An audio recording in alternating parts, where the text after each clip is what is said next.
Gọọmenti Anambra steeti malitere ohere ịkparịta ụka nke ebumnobi ya bụ ịkwalite udo yana agamnihu Anambra tinyere mpaghara South East bụ ala Igbo nke Nigeria iji wee hụ na nke a dị ire. Gọvanọ Chukwuma Soludo n'ụnyaahụ wee chịkọba ọgbakọ otu mkpụrụ ụbọchị maka mwube obodo ya na itinye ọnụ n'okwu nye ịkwalite ezi nche bụ ọdịishi bụ nke were ọnọdụ n'Ọka. Onye nta aka anyị n'obi gọọmenti Ejiko Abana ga-akọtọpụ akụkọ ahụ.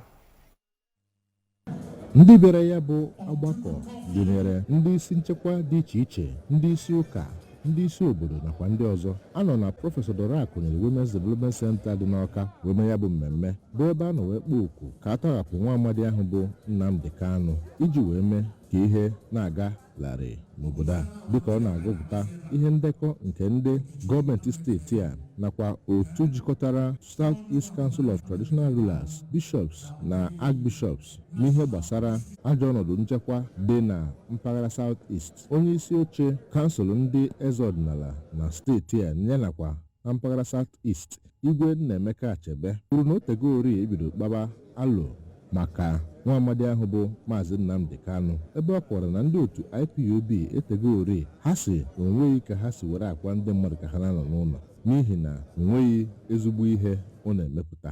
Igwe Achebe gara n'iru kwuo na ha kwekọrịtara na echi niile a ga-ekpe ekpere n'ụlọ ụka dị iche iche na Anambra nakwa ala Igbo, ebe okwu nwere nkwenye ya na ọ bụrụ na ekpesịa ya bụ ekpere agaghị enwezi ọnọdụ ị na-anọ n'ụlọ kwa Mọnde ọbụla na steeti a yanakwa mpaghara South East dịka ọ na-eto ha maka ezigbo okwu nke ha kwuru. Gọvanọ Chukwuma Soludo, onye kwuru na Anambra, mpaghara South East nakwa Nigeria nọ nnọọ n'ọnọdụ enweghị ezi nchekwa dị egwu, dọrọ aka na ntị na ndị Anambra na-ejighị igbu mmadụ nakwa aghara dị iche iche wee mara ndị Anambra, wee kpọọ oku ka a kwụsị aghara a na-akpa n'ihi na a na-etinye ya bụ okwu ọnụ. Ọ gara n'iru tinye ọnụ ka e mee ihe dum ekwesịrị ime n'ịgbaso iwu iji wee tọghapụ nwa amadi ahụ bụ Nnamdi Kanu.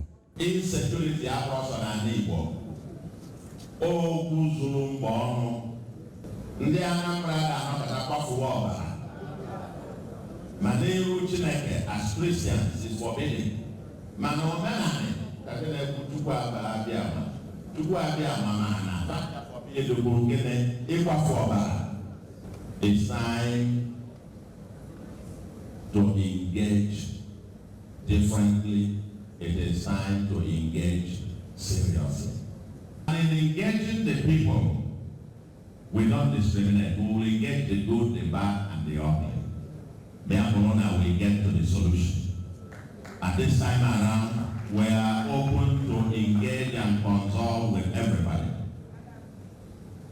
We need peace and security in our land. Dịka ọ na-ekele maka ezi ọnọdụ ahụ achịkọbara, Sinetọ na-anọchite anya Anambra Central n'ụlọ omebe iwu nke Nigeria, Oriakụ Uche Ekwunife, kpọrọ okwu etinye ụmụ akọrọngwa dị iche iche n'ọrụ iji wee na-enweta ụmụ ozi dị iche iche ga-eji wee na-arụ ọrụ.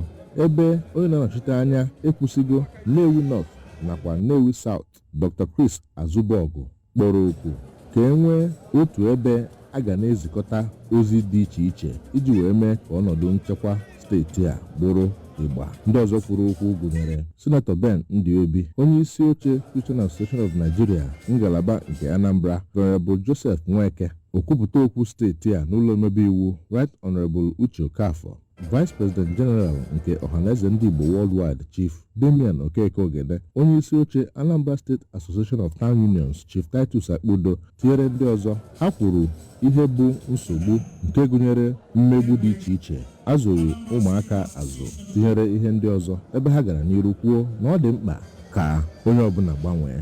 Ejiko Abana maka akụkọ ụwa ABS.